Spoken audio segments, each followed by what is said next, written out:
Hello and welcome to a special edition of Health and Wellness Save a Life. I'm Gargi Rawat. According to the World Health Organization census statistics, mortality due to cardiac causes has overtaken mortality caused by all cancers put together. The concerning change in recent times is that the onset of heart disease is now seen at a younger age, especially in people who are in their 30s and 40s. The biggest reason for heart-related deaths is a lack of awareness as to what needs to be done in a cardiac emergency. Every adult should know which conditions qualify as heart-related or medical emergencies. The best one can do is to learn beforehand the actions required in a case of cardiac emergencies, and life-saving techniques such as CPR give you the power to save a life. Save a Life is an initiative through which people will be made aware of the early signs and symptoms of cardiac arrest so that patients can get to the hospital in time and also be trained on giving CPR if the need arises. Today we have with us eminent cardiologists who can help you understand sudden cardiac death and the role of CPR to revive and save a life. We're joined by Dr. Anup Gopinath, Head of Department of Interventional Cardiology, Rajiv Gandhi Cooperative Hospital, Palakkad, Kerala, Dr. K. Kunahali, Program Director and Senior Consultant Cardiologist, Malabar Hospital, Dr. Yogesh Kothari, Head of Department Cardiac Sciences, Senior Interventional Cardiologist, Bhagwan Mahavir Jain Hospital, Bengaluru. Thank you so much, doctors, for joining us on the show and sparing your time. Dr. Gopinath, first I'd like to ask you about, how heart disease is a general term that includes many types of heart problems. Heart valve disease is one of them. How common is heart valve disease and what are the types of heart valve disease? Now, valvular heart disease is a very common condition in India.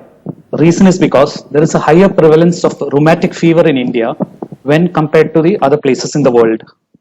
The prevalence is, if you see 1,000 patients, maybe one person can have a valvular heart disease. Now, there are different types of valvular heart diseases. A condition, sometimes there is narrowing of the valve, which is called as valvular stenosis. Sometimes the valve becomes leaky. This is called as valvular regurgitation. If the narrowing of the valve or the leaky valve occurs right from birth, it is called as a congenital valvular heart disease. If it occurs after acquiring an infection in childhood, it is called as a rheumatic heart disease, which is a very common type of heart disease, a valvular heart disease in India. And the third is a degenerative heart disease, which is associated with lifestyle changes like diabetes, hypertension, high lipid levels, etc., which can cause calcification of the valve leaflets, which in turn causes narrowing of the valve or a leaky valve. In urban cities in India, the degenerative valve diseases are on the rise. So the three main types of valve diseases, you have congenital valve disease, rheumatic, or a degenerative valve disease. All right, Dr. Kunhali, the more you know about risk factors, the more cautious you can be and the better you will be able to prevent the condition. What are the risk factors associated with heart valve disease and can we prevent it? Human heart has 4 valves and any one of the valves can be affected.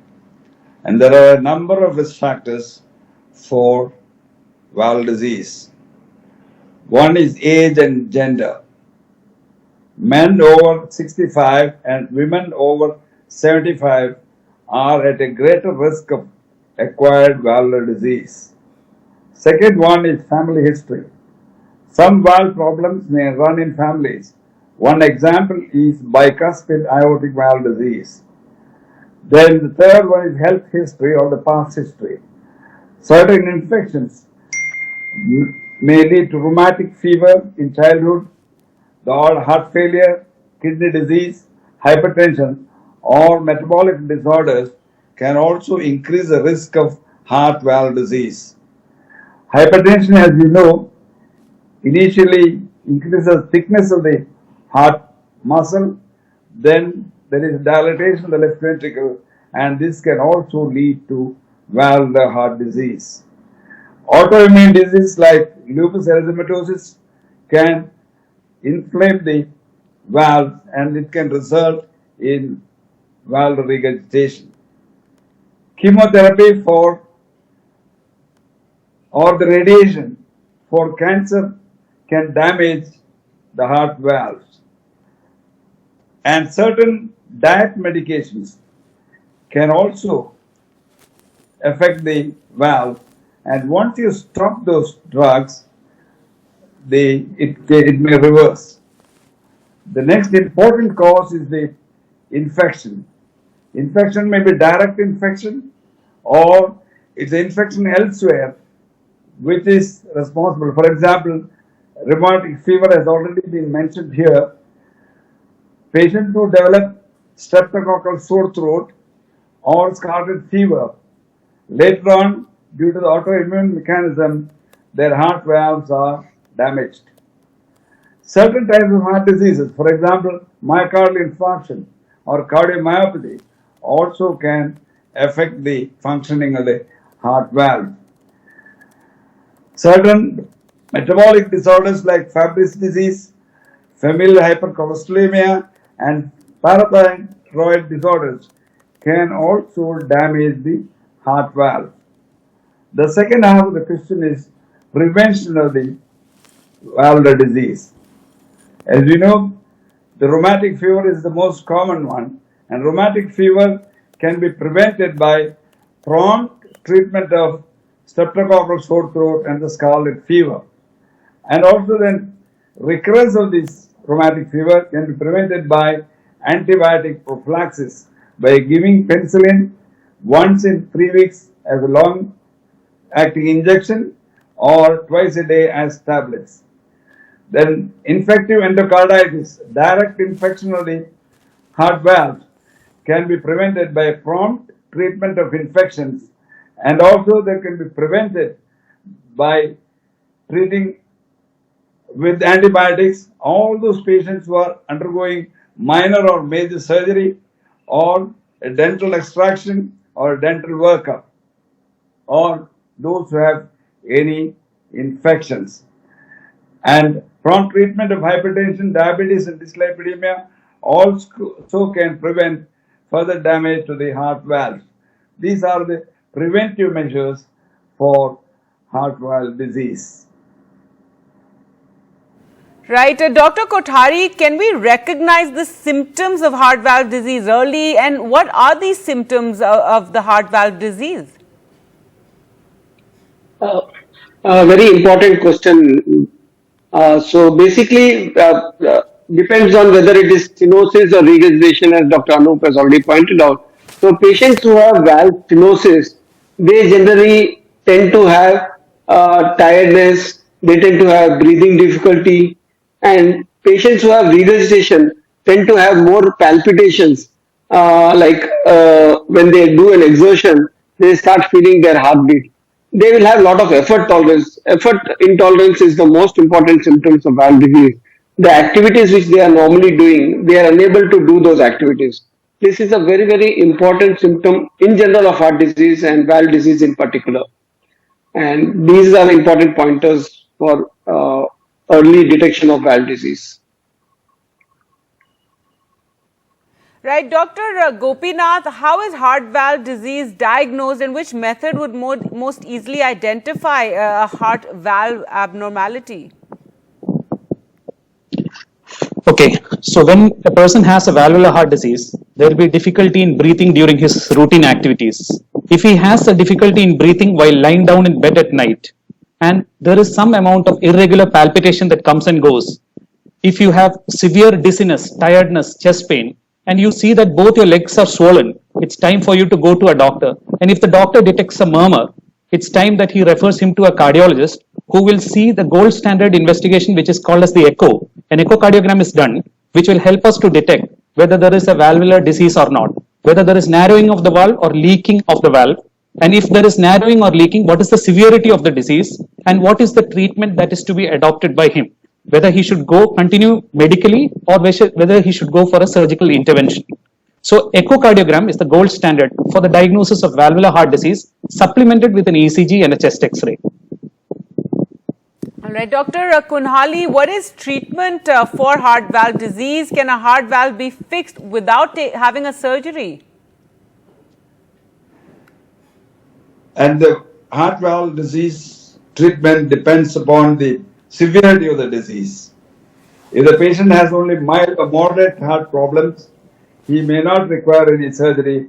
He may be managed by medical treatment and especially symptomatic treatment.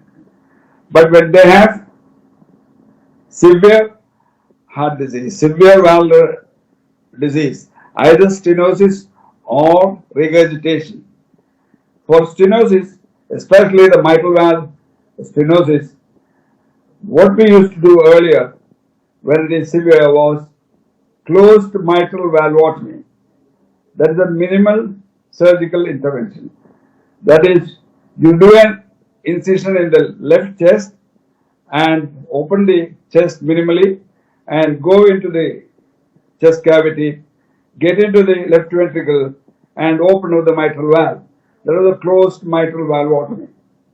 Then came the open mitral valvotomy, where you do the open heart surgery, look at the mitral valve and open up the stenosis. Then we had the balloon mitral valvotomy. That is, a balloon is passed through a catheter from the vein and you go into the right atrium, then you puncture the intraatrial septum, get into the left atrium and position the balloon in the mitral valve and inflate the balloon, and that would open the stenosed mitral valve. And there was the single balloon technique and subsequently the double balloon technique. All these used to open up the mitral valve. And for mitral regurgitation or any regurgitation lesion, if it is severe enough, one has to replace the valve. So the replacement of valve was earlier by open heart surgery, and it's a major surgical procedure. And patients who are very old or they have comorbid conditions or they are sick and they are not eligible for open mitral or open valve replacement, such patients are now being managed by transcatheter aortic valve replacement. That is the TAVR. That is a minimally invasive, or it's some people can call it non-surgical replacement of the valve. You go through the femoral artery and pass a catheter with the balloon, take it to the aortic position, place it there and fix it there. This is relatively less invasive aortic valve replacement or aortic valve surgery, and now we have more than 30 centers in India successfully doing TAVR, and this is how surgically it is managed. Some valve diseases you can repair them and not replacing, and that is also possible. All right, Dr. Kothari, how serious is a heart valve problem and can this then cause sudden cardiac death? Heart valve disease comes with various severity. Initially, so it depends on the screening. If they are screened early, then you can follow up these patients for a much longer time when they are mild and the symptoms can be managed with medications.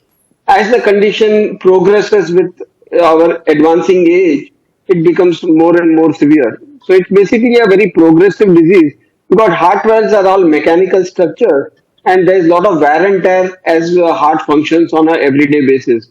So when it progresses, the valve condition becomes more and more severe, and then their symptoms start as we had already discussed. And once these symptoms start, then they need to be managed either by catheter, which is non-surgical, or by a surgery. Regarding the second part of the question, that is the risk of sudden cardiac arrest. Yes, sudden cardiac arrest is a very, very important outcome in some of the valvular heart disease, especially the valves involved like the aortic valve. When you have a severe aortic stenosis, such patients can develop what we call as a sudden cardiac arrest, and they can happen at any time during the course of the disease. So it is very important to be aware that patients with valvular heart disease also can develop sudden cardiac arrest, just like a heart attack patient can develop a sudden cardiac arrest. Valvular heart disease patients also can develop sudden cardiac arrest, and we need to be aware of that. Sudden cardiac arrest is there in about 2% of valvular heart disease aortic stenosis per year. If the patient has any loss of consciousness and if they have valvular heart disease, they should get themselves evaluated for the risk of sudden cardiac death, because sudden cardiac death is better prevented than treated when they develop a problem.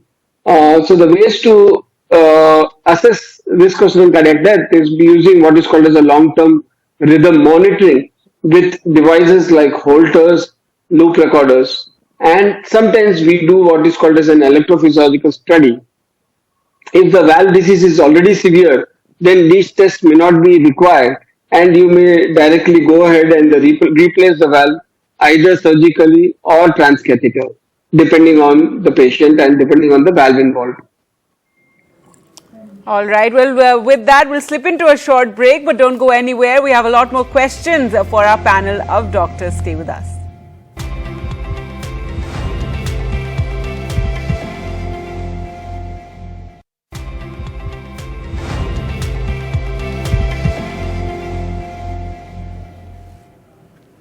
Welcome back. You're watching Health and Wellness. Well, let's go across to our doctors to find out more about heart health and valve disease. Dr. Gopinath, what is the first thing you should do if someone goes into a sudden cardiac arrest? So, when a person develops a cardiac arrest, the immediate thing that is to be started is a cardiopulmonary resuscitation, also called as a CPR. When the cardiac arrest occurs, the blood flow from the heart stops to the vital organs. Dr. Kunhali, lack of CPR awareness is a huge challenge in India. Tell our viewers about what are the main steps of CPR.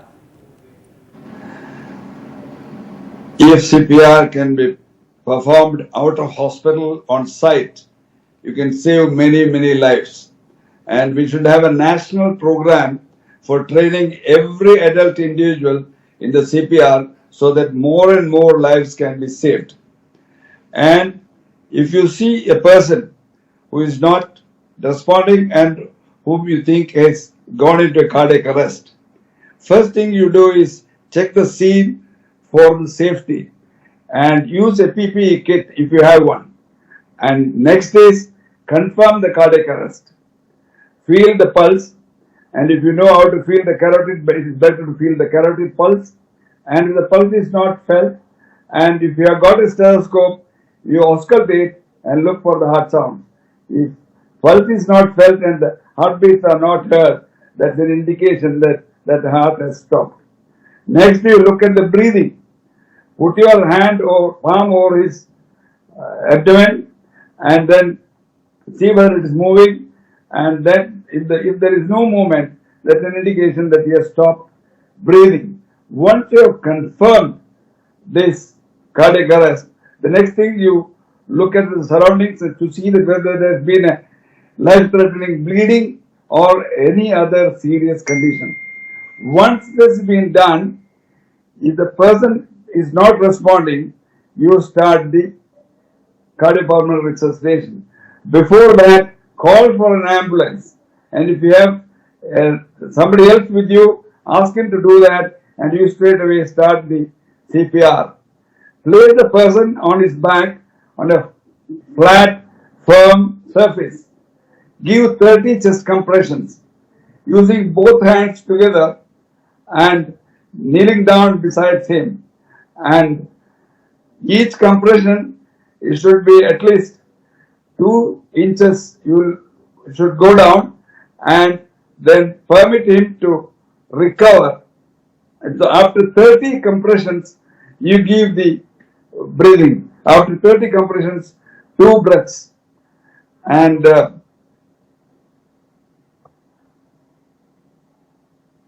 allow, after the first breathing, first breath that you have given to him, allow the chest to recover. Right. And if you find that there is no expansion of the chest, then you look at the airway and clear the airway and give him the breathing. So after every 30 chest compressions, you give 2 breaths. And once the rate of compressions is 100 to 120 per minute. And once you have gone on this, if you have 2 people around, you can alternate between the artificial breathing and also the chest compressions.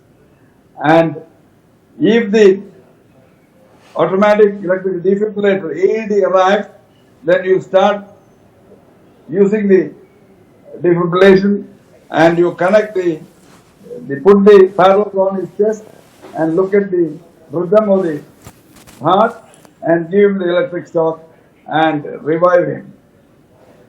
And if the Right. ambulance has brought in ambu bag, you can use that for the breathing. All right, Dr. Kothari, what if a person has an ICD or a pacemaker and then they have a cardiac arrest? So can we perform CPR on such patients? Yeah, you can certainly. Yeah, very, very important.